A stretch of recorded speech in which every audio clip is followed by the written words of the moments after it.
Hey YouTubers, and welcome back to another Saw discussion. Now, today I am once again joined by the Golden Scouter. Scouter, why don't you say hello, man?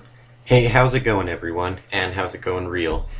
It's good, man. So Golden Scout is also awesome guy. Go check him out. Go check him out. It doesn't necessarily cover this stuff, but if you like Dragon Ball and all that stuff, go make sure to go check him out. Anyway, we have a discussion for y'all today. You saw everything. You know exactly what's going on. Personally, I've been wondering whether or not, basically Amanda Young is going to be in Jigsaw, but she's probably really not. But with that being said, I was thinking I wanted to have this general discussion about whether or not she should be, because basically for me at least, and I feel like a lot of fans for this franchise, it doesn't necessarily feel like a Saw film without Amanda's character. I mean, there's a bit of a lull, for Saw 4, 5, and 7, I think. And she was in 6, one of the reasons 6 was so good. But before we go any further in this, what are your thoughts on this, Scouter? Do you think that that's somewhat true? Or do you think, did Hoffman kind of pick up the rings from her and actually become a more interesting character? Because there are people who think that way too. Well, to be quite honest, I would have liked it better if Amanda would have taken on Jigsaw's legacy, because I find her character to be far more complex than Hoffman just wanting vengeance for some ex-boyfriend killing his sister. No, I completely agree. And the thing is they both turned out a little bit differently than what we wanted. But I mean, personally, one of the things I would like to have seen, because I like both of them, I think they both have something to offer to the franchise. But, just that interaction we saw from them in Saw 6, it does make me wonder what it would happen if they had decided to basically have it go on where it's just these two basically interacting, kind of back and forth at each other, because they're both kind of, I guess they're like, sibling rivalry type of situation between them. And I know a lot of people would love to have seen more of that. In fact, if they do bring back Costas Mandylor, which supports, recent rumors said that they're not necessarily going to bring her back or him back. No real reason that they should bring her back. Her story is done for the most part. But I would personally really like for that to happen, just because I feel like the scenes from Saw 6 are some of the best ones that we actually got throughout the entire series.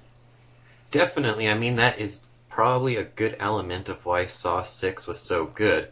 After all, I thought that 4 was pretty subpar, and 5, I mean, I liked 5 somewhat, but I just did not like the ending of 5. But I would love to see a side story with Amanda and Hoffman, like just a new Saw film that's just a side story of those two characters and their interaction and just their whole legacy with Jigsaw. Mm-hmm.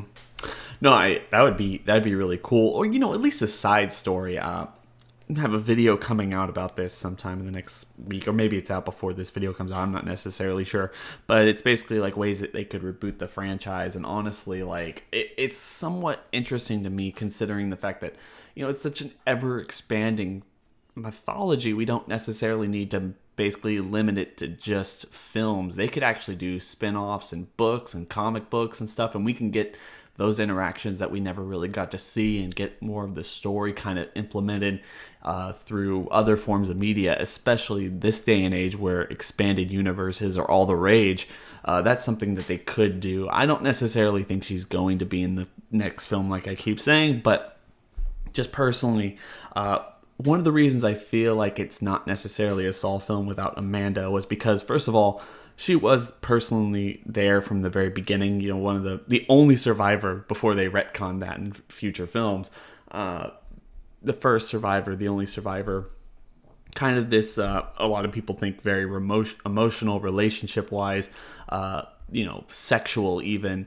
Her relationship between John and her. But at the same time, I just feel like it's like father-daughter type of a loving situation. As she says in the second film, I found myself a father, a leader, a teacher, and that emotional weight that she was bearing in Saw 3, where he was dying and she doesn't really know what to do, plus everything else that's going around, like his letter. What did that letter say? That's some way that they could bring her back. What did her letter say, other than the the note that we know that Hoffman wrote from Saw 6 and Saw 3, 4, 5, whenever they were actually showing it and teasing us for years and years and years.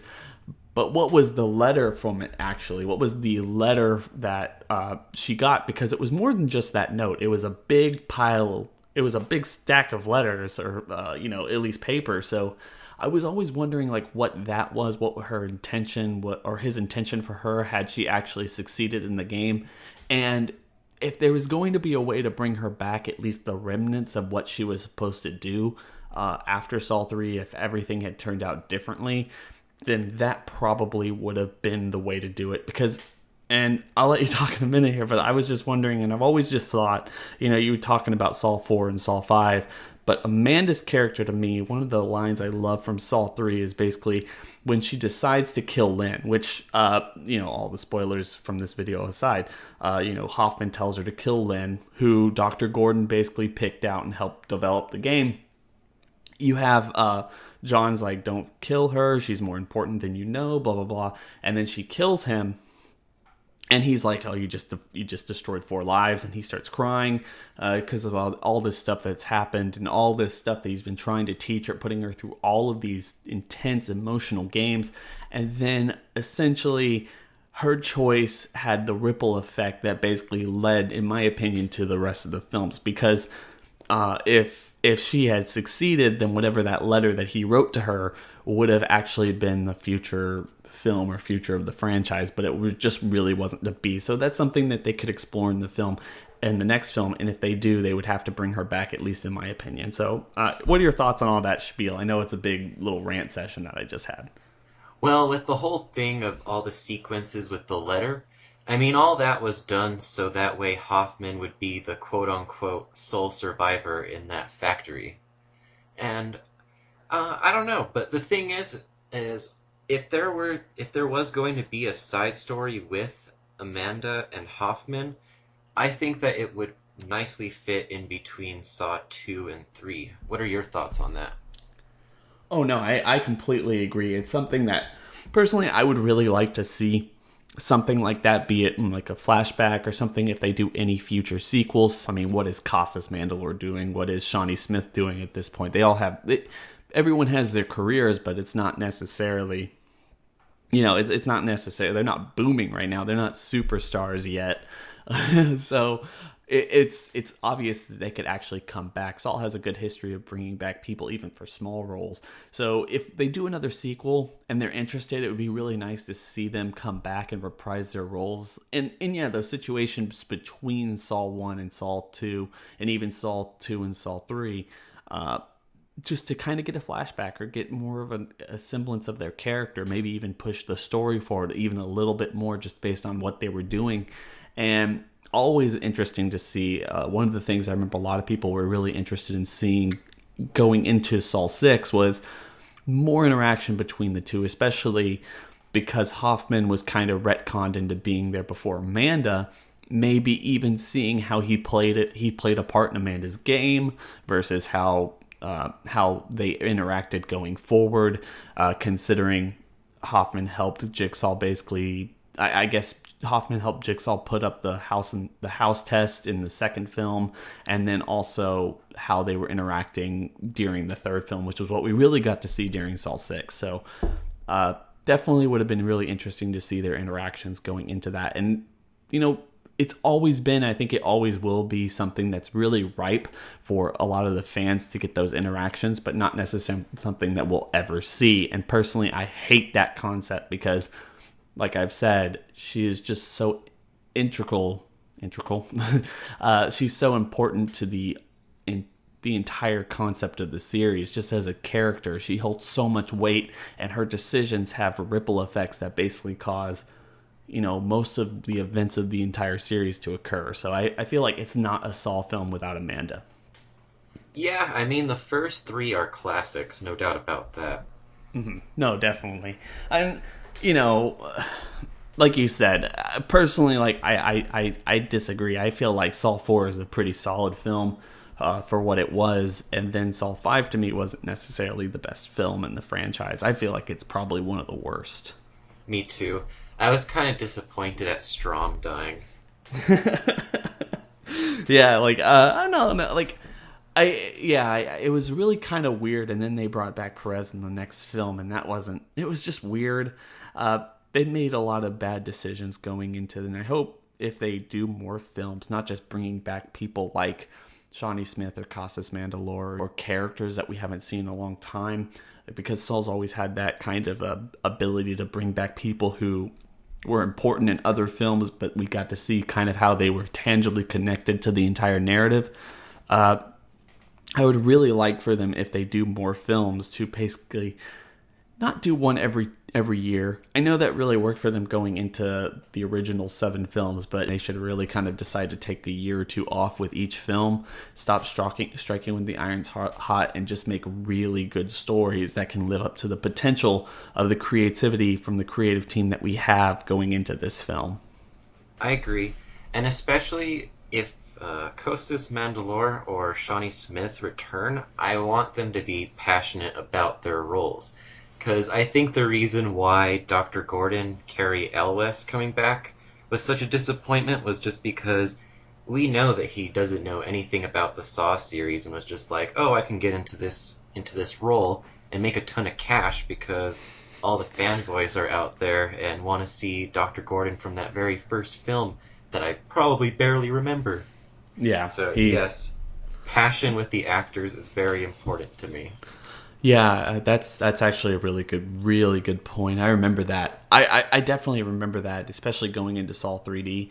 As a super fan myself, I don't know if you remember that when he was giving the interviews and they were asking him all the questions from the series and he had no idea what they were talking about. Yes. And it's like, just a little, like that was the writing was on the wall from the very beginning.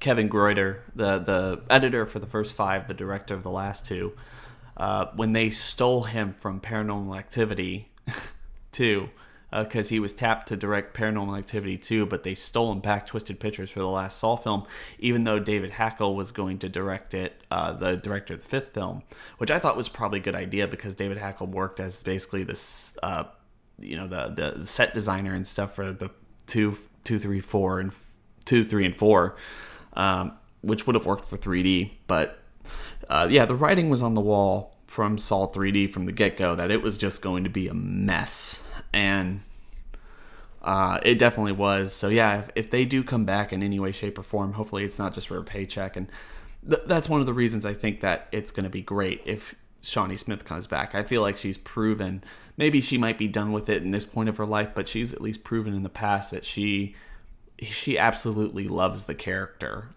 The work that they did on it, her and Tobin Bell did on it going into Saw 3, their development of their characters and just their personal relationship is something, if you listen to their commentary on the 3rd film, just something pretty cool that you don't necessarily get to hear about like characters doing, and even more shocking so that it's a horror film. And they actually went and they spent nights basically working over all this stuff about their characters and their development and how they get along and all this stuff that basically, in my opinion, really comes through pretty heavily in the film. And it's one of the reasons I absolutely love Saw 3, but I know a lot of people have their opinions about why it's not necessarily the best film in the world. So really good point there. Yeah, objectively, I think that Saw 3 is a good film. It's just my personal opinion. I find a lot of the traps to be kind of, I don't know, kind of too gory and kind of gross for my taste, especially the pig vat. No, yeah, it was that's absolutely true. Honestly, like Saw 3 was basically the beginning of the end when it became trap centric and trap oriented, just gross out oriented. The first 2 were really subtle, more so than a lot of people remember, just because of the latter films being so ridiculously big and gruesome. Definitely. But Saw 6 is amazing. And it's like so far down the line.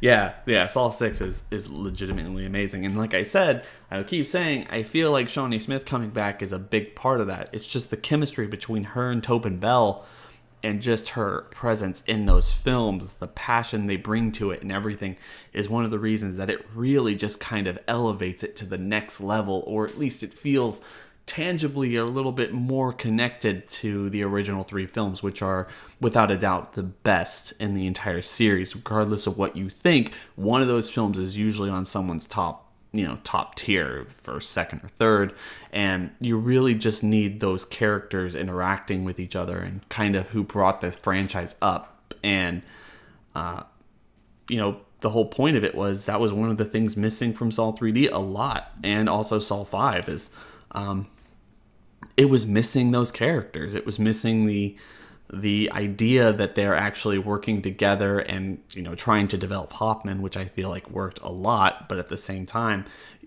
you need Tobin Bell, you need Shawnee Smith there working off each other or working off other people, because I feel like they bring so much more to the franchise than anyone's admitted, or even other than fans. I feel like fans understand this, but other people, they don't necessarily see how those interactions of those actors actually make and break the original three films versus the other four. Definitely. Because I feel like Jigsaw and Amanda are way more complex characters and just have more depth to them and just better acting than Hoffman does. Like, no offense to Costas Mandalore, it's just I find Hoffman to be a very generic villain. Like, I mean, he's complex for like 2 seconds whenever you see his sister getting killed, and then basically afterwards he becomes the mustache twirling mwahaha type villains.